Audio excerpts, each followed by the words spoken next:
continua vivo, atuante, trabalhando, salvando vidas em todos os lugares, Senhor. É isso que nós te pedimos e te agradecemos em nome de Jesus. Amém.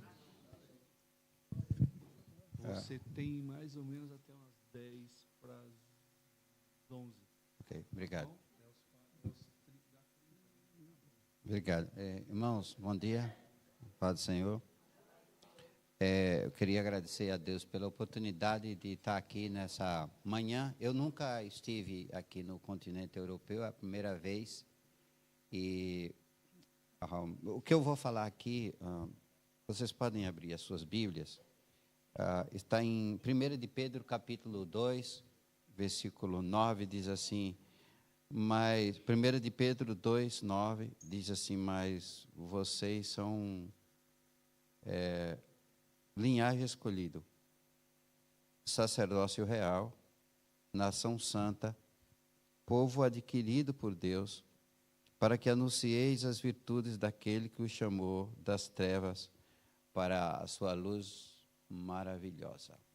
Vou repetir esse texto outra vez.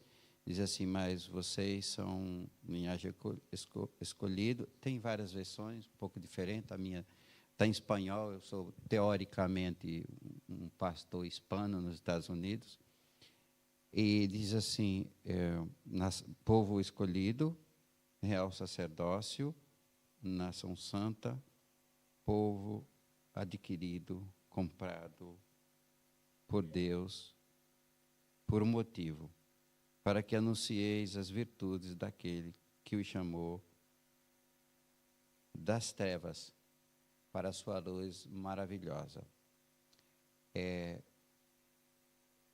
Eu espero que nessa manhã Deus nos ajude a entender um pouco mais de quem somos nós. A melhor coisa que um crente pode ter na vida é descobrir quem é ele em Cristo.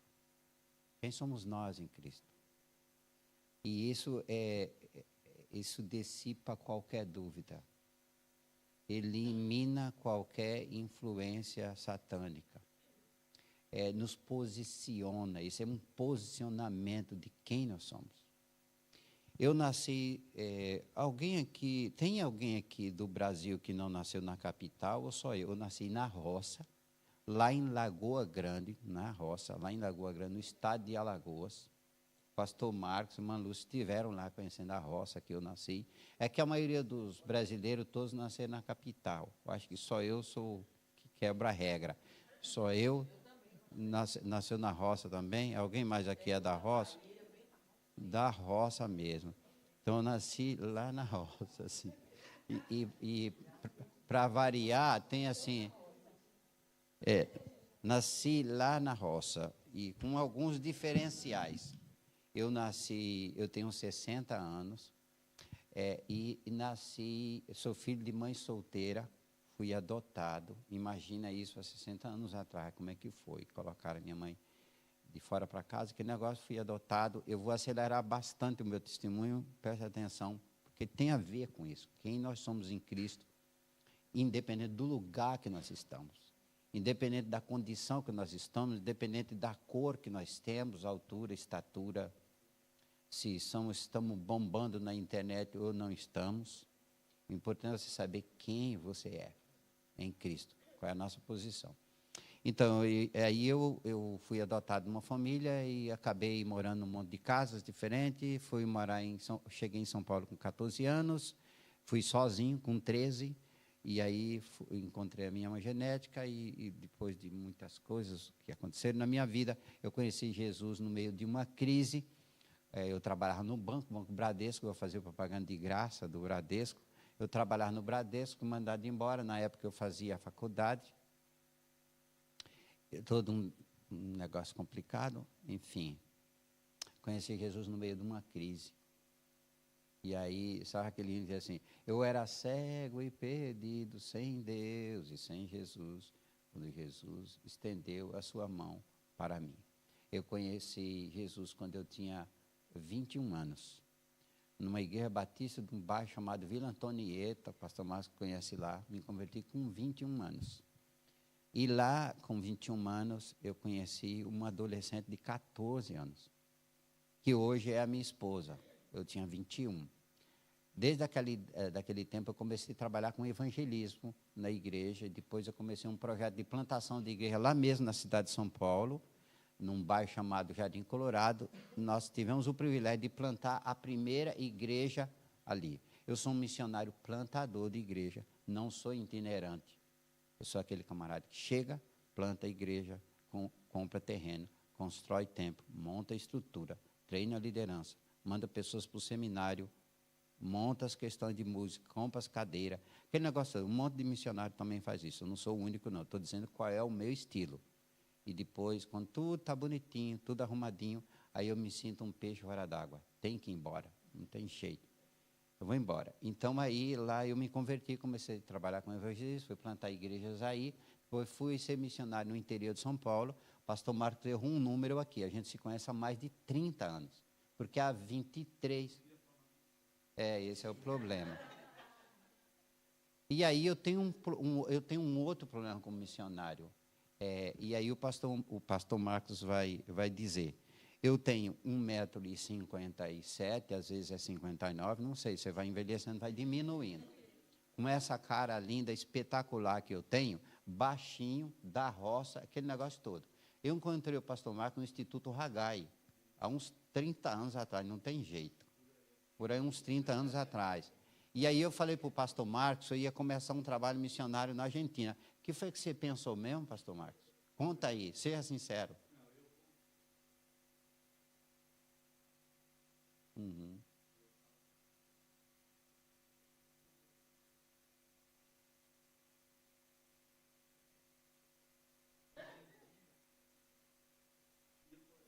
Pois é.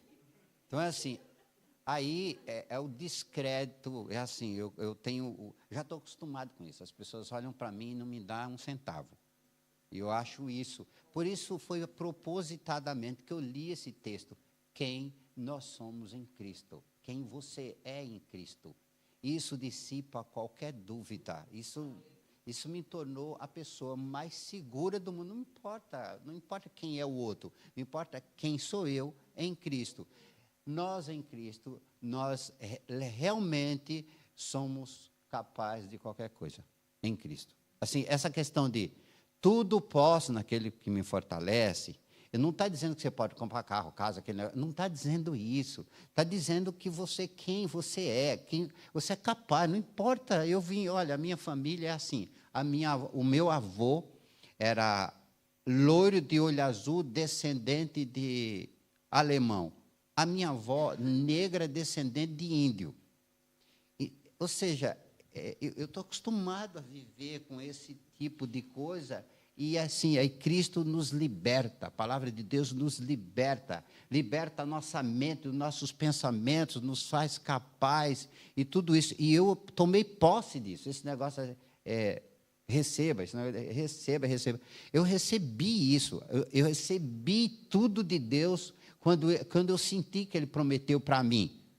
Não importa se eu nasci na roça, não importa se eu era filho de mãe solteira, se eu fui adotado, se eu era baixinho, eu tinha 2 metros de altura, isso não importa, importa quem nós somos em Cristo. Então, o que acontece? Deus nos deu, eu não ando com aquela roupinha toda bonitinha que andava José lá do Egito, né? Mas Deus nos deu sonho, igual a José, nos deu a possibilidade de sonhar. Você não precisa andar com aquela túnica toda bonitinha, mas Deus dá sonho, até mesmo para aqueles que não andam com aquela túnica. Então, veja bem, e aí eu me converti, me batizei, comecei a trabalhar com evangelismo na igreja, aí fui ajudar um trabalho missionário no interior de São Paulo, na cidade de Americana, no interior de São Paulo. Aí eu já era noiva dessa adolescente que tinha 14 anos, agora ela não tinha mais 14 anos. Nós éramos noivos e começamos esse trabalho no interior de São Paulo. Depois voltei para a cidade de São Paulo, comecei um trabalho na zona leste de São Paulo, na região da Aricanduva, para quem conhece São Paulo. Sempre aquele negócio, alugar uma garagem, começar o trabalho, aquela coisa que eu amo, esse tipo de coisa. Aí de lá eu fui fazer seminário em Minas Gerais, em Monte Verde, Minas Gerais. Tem alguém de Minas aqui? Só uma pessoa aqui de Minas Gerais. É lindo, Monte Verde quem não conhece Monte Verde, procura aí. Monte Verde, Minas Gerais, é um paraíso. Estudei lá em Monte Verde, pastor Marcos esteve lá muitas vezes, é lindo Monte Verde. Fui lá estudar. Aí de lá eu estava me preparando, aí casei com aquela moça, aquela minha noiva, casei com ela, e aí a gente recebeu um chamado para ir para o campo missionário transcultural.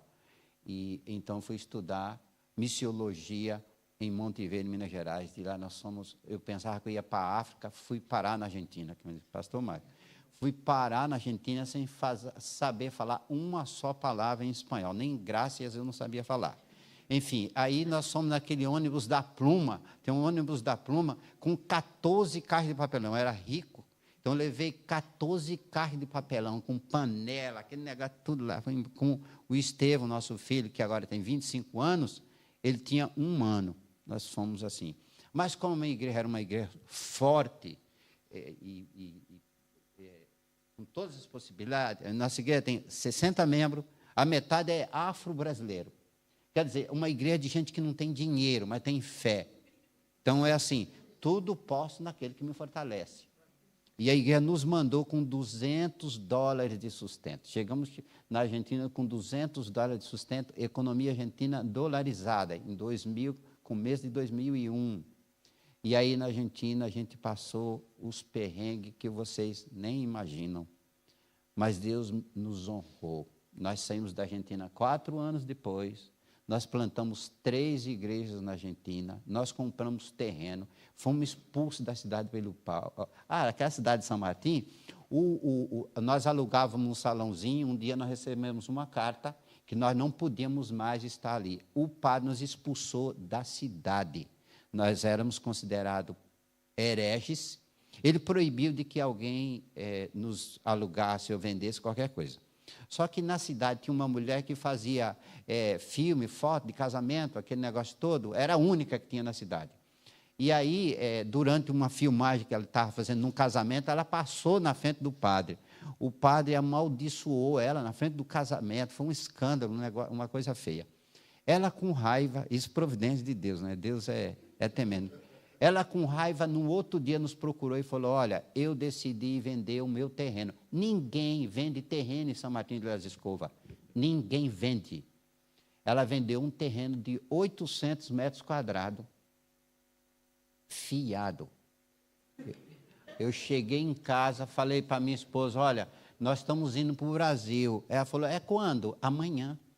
Assim, como assim? Nós vamos comprar um terreno. A mulher falou que vai vender o terreno e nós vamos comprar. Eu tinha um carro, peguei o carro, colocamos o Estevão dentro do carro para o Brasil. 1 dia e meio de viagem para o Brasil. 3 para o Brasil. Eu, no Brasil, fiz a campanha para comprar o terreno. E Deus fez um montão de milagres. Lá na igreja que o pastor Marcos estava lá, nós colocamos, alguém colocou lá no telão, e nós dividimos o terreno, como é que é mesmo? Metros quadrados,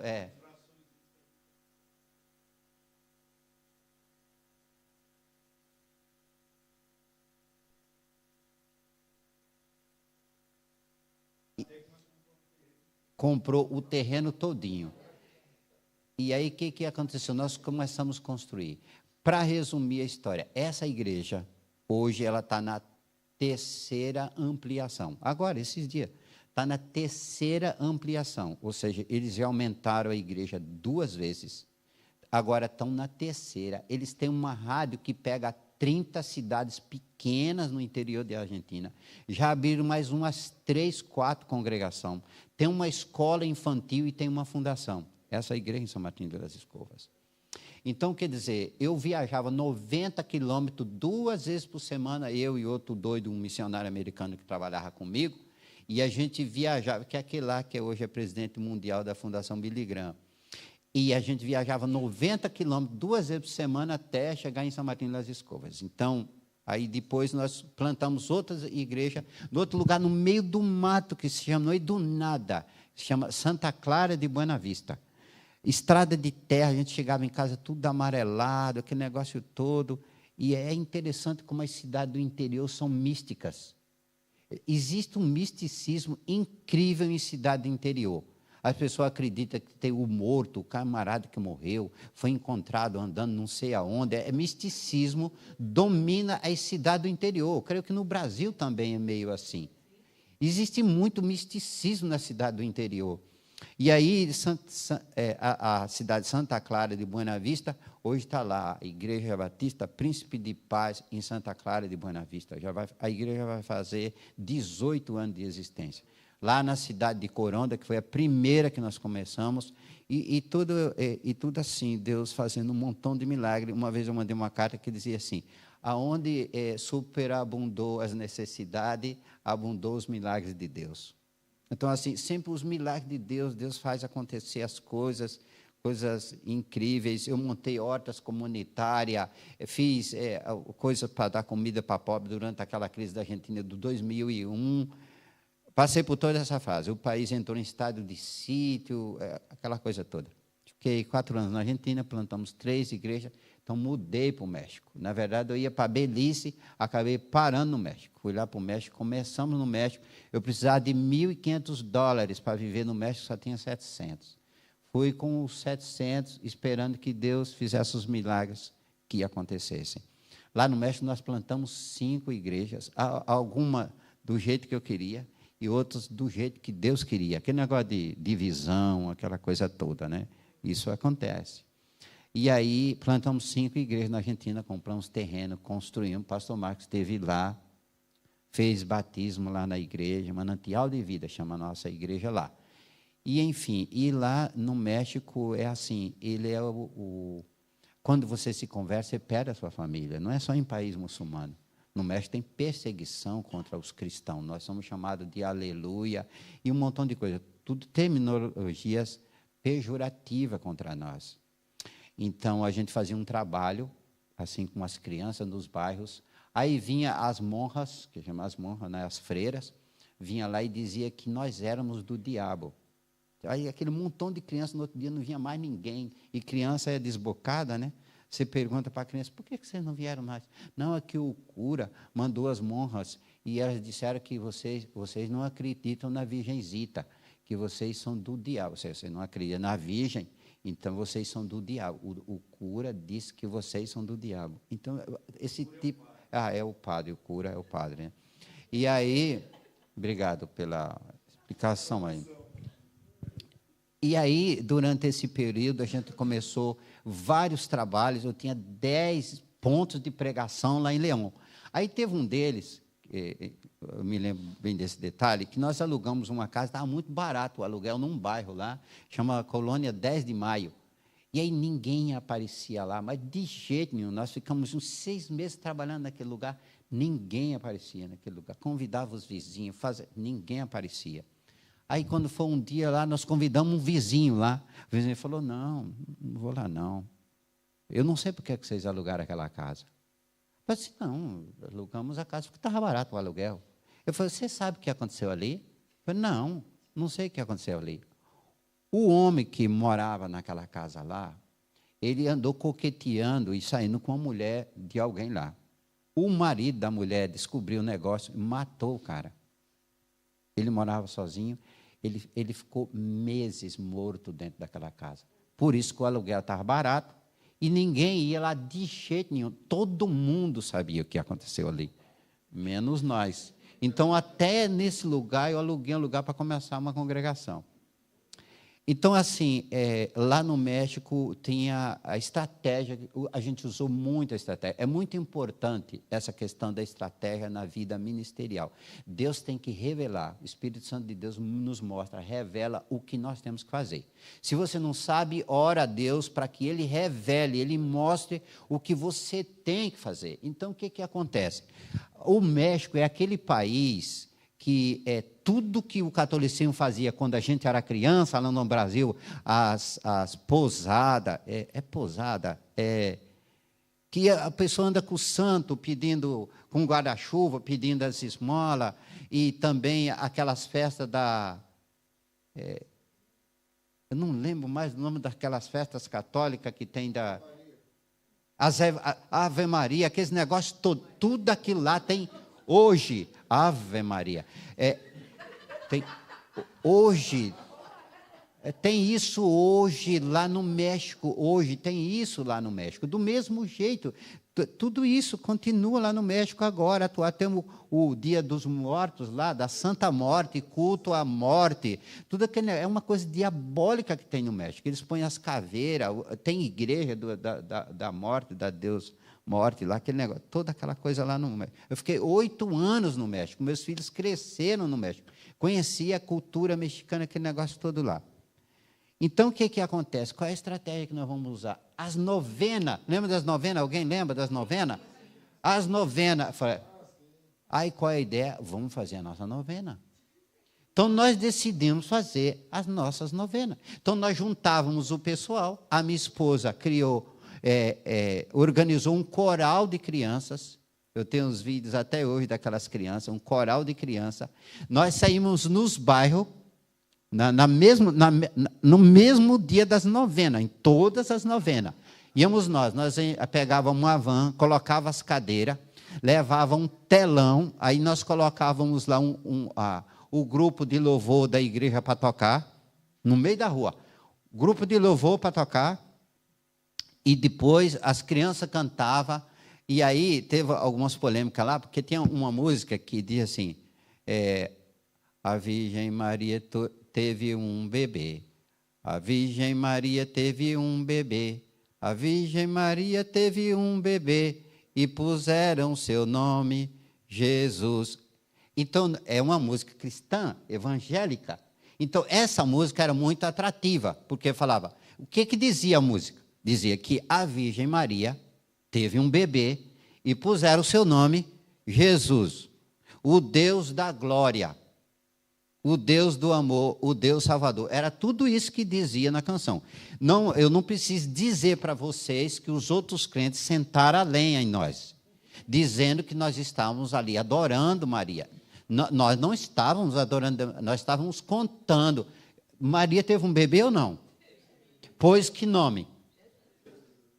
Foi isso que aconteceu. Então, a gente encaixou essa música nas novenas. Então, as crianças cantavam, a Virgem Maria teve um bebê, a Virgem Maria teve um bebê. Então, na novena, perfeito. E aí, eles davam um negócio assim, um balde desse tamanho de um ponche, que é feito de frutas e cana de açúcar, e aquele negócio todo, é muito gostoso.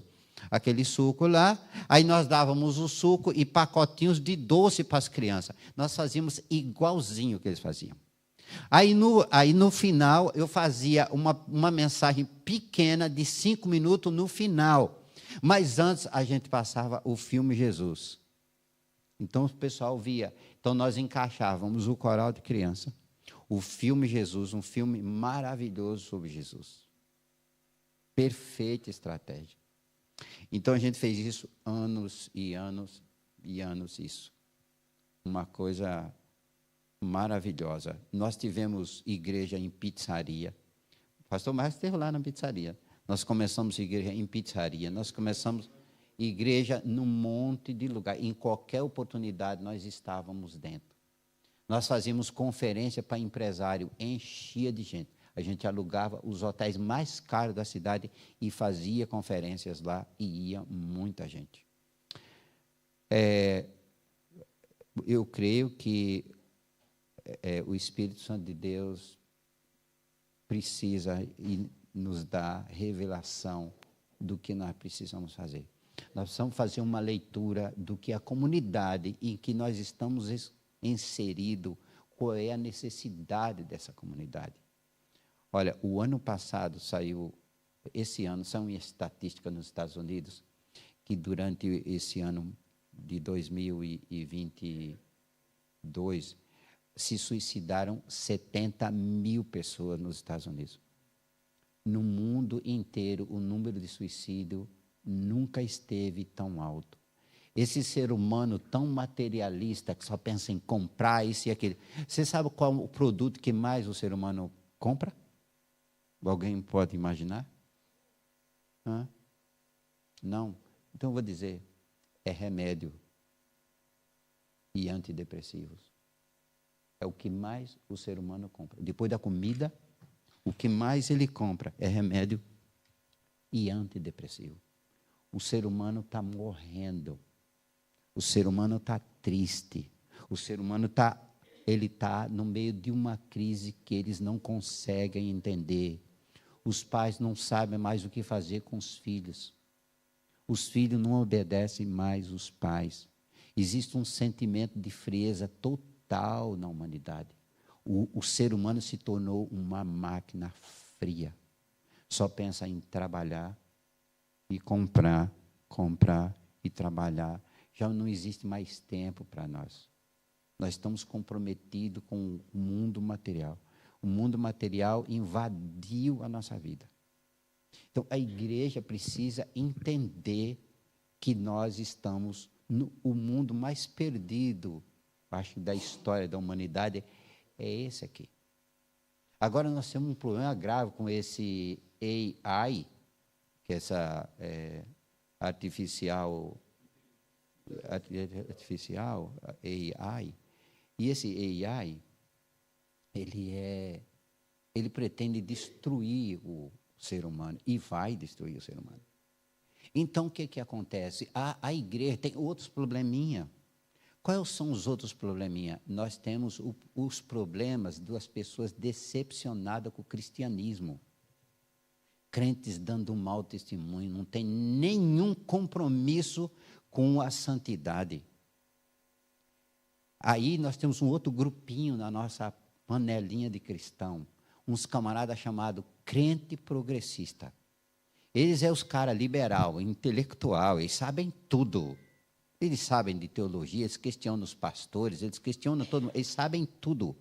E são liberais, ele acha que a igreja tem que ter um espaço para os homossexuais. Eles acham que a igreja ela é muito religiosa.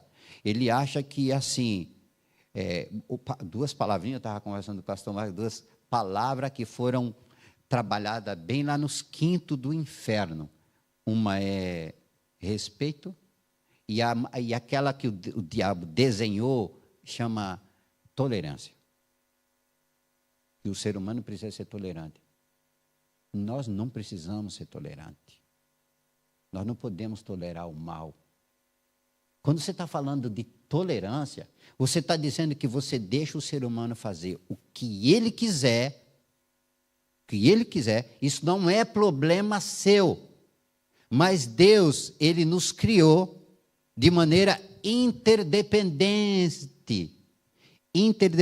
O ser humano depende do que o outro faz, das coisas boas e das coisas ruins. Quando o ser humano faz coisa ruim, você vai pagar a conta, eu vou pagar a conta, nós vamos pagar a conta. Quando você tem uma sociedade liberal, dominada pelo diabo, pelos intelectuais e os crentes progressistas, o que acontece? Acontece o seguinte, essas mocinhas que vão ficar grávidas na adolescência, o que vai acontecer? Os filhos delas vão parar nos orfanatos, ou vão tornar os futuros delinquentes que vão assaltar você, todo mundo vai pagar a conta desse liberalismo. Essa questão de ser tolerante, nós não devemos ser tolerantes. Nós devemos, essa questão do respeito é um conceito relativo do respeito. É um conceito, eu não vou respeitar alguém que está fazendo as coisas erradas. Isso se chama negligência. Nós precisamos falar da verdade para eles. E a falar a verdade com inteligência e com sabedoria. Nós precisamos descobrir qual é a melhor maneira de falar a verdade. Lá no México tem um ditado que eu gostei muito daquele ditado. Diz assim, não me importa se você me chama de cachorro. O que me deixa triste e chateado é a cachorra maneira que você me chama de cachorro. Então, assim, se a igreja descobrir qual é a maneira que nós vamos dizer para o pecador que ele é pecador e que ele vai para o inferno. Sabe uma das coisas que nos impulsiona a fazer a obra de Deus? João 3, 18 e 19. João 3,16, alguém conhece aqui? O que é que está dizendo João 3,16? Lindo. Isso, né? Esse é muito bonito. Essa é a parte boa da mensagem. Mas o 18 e o 19 está dizendo, e aquele que crê será salvo. O que não crê, o que acontece? Disse assim, já ha sido condenado. Ou seja, a igreja só pode evangelizar se a igreja for consciente de que qualquer pessoa que você vê na sua frente sem Cristo, ela está no inferno. Já foi condenado. Não tem jeito. O ser humano já nasceu condenado. Romanos 3, 23, quer dizer mesmo? Porque todos... E o quê? O ser humano já nasce destituído da glória de Deus. Ou seja, cada pessoa que você conhece na rua sem Cristo, não tem a menor dúvida. Esse negócio de internet é muito interessante. Alguém... Aí depois tem o 6,23, para aliviar um pouco do negócio. Aí, o que acontece? O 6,23 diz assim, porque o salário do pecado, a consequência do pecado é a morte. Mas o dom gratuito de Deus é vida eterna em Cristo Jesus. Aí Paulo escreve lá aos Romanos e disse assim, olha, e todo aquele que clamar o nome de Jesus será salvo. Mas, espera aí, como é que ele vai ser salvo se nunca ouviu falar do nome de Jesus? Como que ele vai chamar Jesus se nunca ouviu falar dele? E aí eu vou falar uma coisa para vocês. Eu vim aqui, eu tinha um foco na Turquia. Fiquei 8 dias na Turquia trabalhando com refugiados sírios, muçulmanos, que eu não sei quem eram eles, não sei que tipo de gente que era, mas na reunião com as mulheres lá, as mulheres que estavam conosco, no islamismo você não pode nem pegar na mão de uma mulher, você não pode tocá-la sob nenhuma hipótese. E aí as moças que estavam com as mulheres lá, evangelizando essas mulheres, elas falaram sobre Jesus.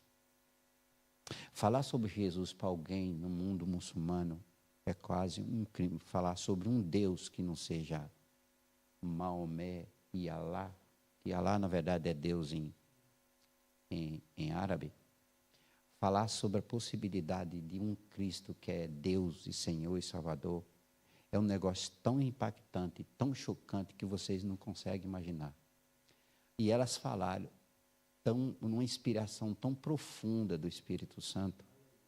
Essas mulheres ficaram quebrantadas e disseram o seguinte, isso é triste demais. Elas falaram, eu nunca ouvi falar de Jesus. Ah, mas alguém pode dizer assim, não, mas o Corão fala sobre Jesus. Bom, vale recordar que os países muçulmanos, a maioria deles, as pessoas são analfabetas. Chega a 80% de analfabetos. Esses refugiados que estavam lá, ninguém é alfabetizado. Eles não sabem ler. Eles não lêem árabe, não lêem turco. Portanto, não leem o Corão. Nunca leram o Corão. Por isso que ela nunca ouviu falar sobre Jesus. Não é interessante para o islamismo falar sobre Jesus. E você ouvir alguém você falar que Jesus é maravilhoso. Você explicar João 3,16, a Bíblia diz que Deus te amou. Jesus amou você de tal maneira que Ele morreu na cruz por você. E ela vai falar para você, Jesus, quem é Ele? Eu nunca ouvi falar dele. É muito triste para nós. Eu não sei se vocês sabem que hoje o maior desafio do cristianismo é que nós temos 5 bilhões e 100 milhões de seres humanos na Ásia. 85% do povo não alcançado do planeta Terra. Eu vou repetir, são 5 bilhões. Nós somos 8 bilhões e mais alguma coisa de ser humano. 5 bilhões e 100 milhões de pessoas estão perdidas, estão todos na Ásia. Então, o que acontece? Toda a força missionária precisa estar enfocada na Ásia. Em todos os países da Ásia. 85% dos perdidos estão lá. Mas sabe o que está acontecendo? Que nem dizia um cantor brasileiro lá que foi perseguido durante a ditadura militar. Ele dizia assim, tudo isso acontecendo e a igreja aqui na praça dando milho aos pombos. Então, enquanto isso, nós estamos fazendo prédio luxuoso. Lá no Brasil, você vê, fizeram o templo de Salomão, lá no Brasil. Então, o que acontece? Nós estamos construindo prédios cada vez mais luxuosos. E eu pergunto se isso é de Deus. Sabe aquele negócio? Isso é de Deus? É de Deus, isso é de Deus. E nós temos uma teologia que está acabando com o avanço do Evangelho. De um Deus que está a serviço do homem, não um homem a serviço de Deus. Então, isso dificulta a pregação do Evangelho. Não, eu estava conversando com o pastor Marcos, quase não tem mais conferência evangelística. Hoje só tem conferência sobre liderança. Vocês me lembram aqui da última conferência que teve sobre servo? Não tem nenhuma. Conferência sobre servo. Quem é que vai? Ninguém. Conferência sobre liderança. Vai todo mundo quer ser líder, ninguém quer servir. Procura teologia da música. Procura teologia da música. Quantas músicas você vê falando, eu quero ser servo? Não, a maioria das músicas é assim, Deus está trazendo a sua bênção. Irmão, você acredita, assim, trata o crente como um pobre miserável e dizendo assim, meu irmão, você está aí caído, derrubado, olha, Deus é por você está um desastre, você é uma miséria, Deus vai te levantar, aquele negócio, trata o crente. Aí assim, peraí, meu irmão, vai ler isso aqui. A Bíblia está dizendo, vocês são o povo escolhido de Deus, sua posição em Cristo. Nós não somos uns pobres miseráveis. Pobre, miserável, cego e nu é quem não conhece Jesus e quem vai para o inferno. Não nós que vamos para o céu. Nós somos os vencedores. Tudo eu posso em Cristo que me fortalece. Esses somos nós. Ah, mas o vencedor está trabalhando em Portugal, servendo de pedreiro, não sei o que, não sei o que. Não importa onde é que Deus colocou você. Daniel chegou na Babilônia, não foi para sobreviver, foi para vencer na Babilônia.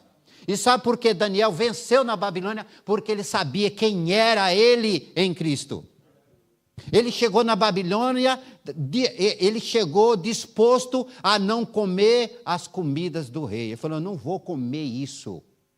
Olha, se fosse os crentes de hoje lá na Babilônia, ele estava comendo e bebendo, porque é só isso que se prega. Venha para o Evangelho, que o Evangelho vai te dar riqueza, prosperidade, carro novo, isso e aquilo. E quando Paulo disse assim, eu tudo posso naquele que me fortalece, ele disse, olha, eu já fui rico, já passei fome, já tive coisa, posso ser pobre, eu estou disposto a qualquer coisa por Cristo. Ninguém está disposto a ir por Cristo. Quando eu fui para o campo missionário, eu tinha um pequeno negócio, eu tinha um apartamento, a minha esposa tinha uma boa opção, uma boa profissão. Nós largamos tudo por obediência para ganhar mais. Quando você decide servir a Cristo. Agora nós temos um monte de crente frouxo. Tinha um pastor, meu amigo lá no México, que dizia assim, Jesus disse que a seara é grande. Assim, ele dizia, nós somos poucos e os poucos são frouxos. Ele dizia assim, poucos e os poucos são frouxos. Então, o que acontece? Hoje os crentes, assim, ele é diplomático, ele tem medo de falar de Jesus. Fala, não, você precisa respeitar o outro. Por isso que eu falei para vocês, tolerância e respeito, duas palavras diabólicas, tolerância e respeito. Você, assim, peraí, não fale de Jesus para essa pessoa, diga a ela. Eu tenho uma filha de 20 anos, é a consentida da casa, porque é uma menina, eu só tenho uns 2 meninos. Aí ela tem umas amigas que são homossexuais. Eu falei, olha, eu não quero nem saber, você vai ter que arrumar um jeito de dizer para elas que elas estão perdidas, que é pecado que elas estão fazendo. Use sabedoria, estratégia, peça a Deus que te mostre o jeito de dizer, mas você vai ter que dizer.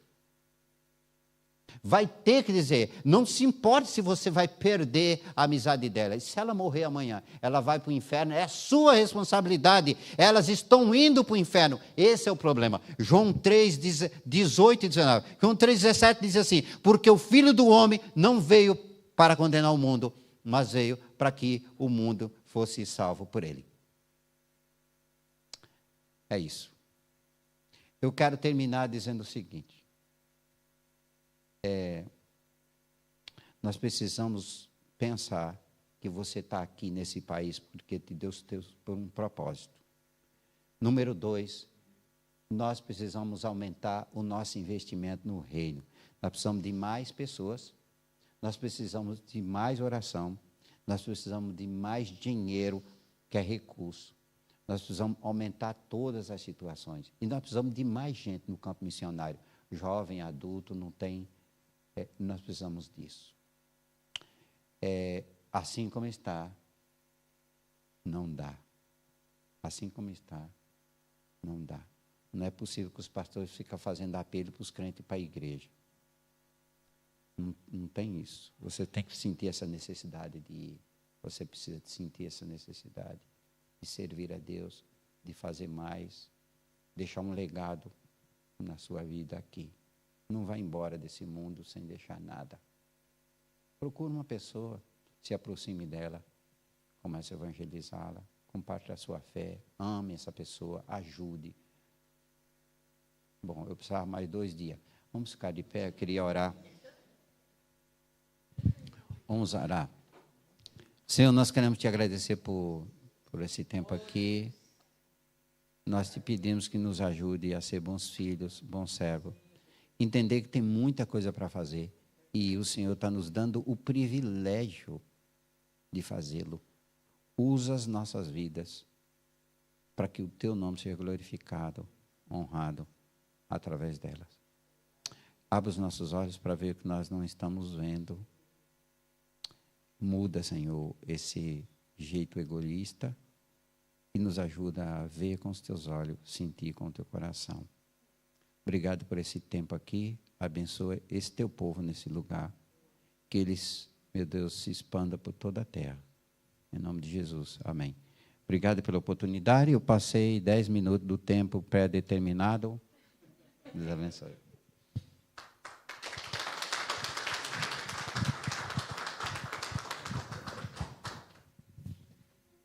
Glórias a Jesus. Boa é esta palavra, né? Como diz a palavra, quem tem ouvidos, ouça. Né? Que possamos a cada dia aprender com o Senhor, né? E fazer a sua obra, a sua vontade, como Ele requer de cada um de nós. Amém? Amados, nós vamos dar início agora à nossa Santa Ceia. Vamos já para a leitura da palavra de Deus, que se encontra no livro de 1 Coríntios 11, versículo 23 a seguir. Amém? Glórias a Jesus.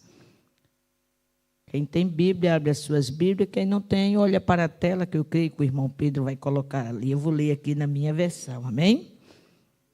E aqui no livro de 1 Coríntios 11, versículo 23 a seguir, diz assim: Porque eu recebi do Senhor o que também vos ensinei, vos entreguei, que o Senhor Jesus, na noite em que foi traído, tomou o pão e, tendo dado graças, partiu e disse: Este é o meu corpo que é dado por vós. Fazei isto em memória de mim.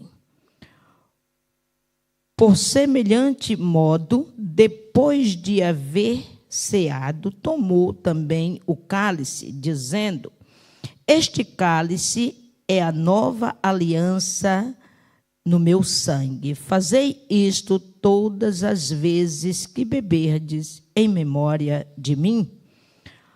Porque todas as vezes que comerdes este pão e beberdes o cálice, anunciai a morte do Senhor até que ele venha.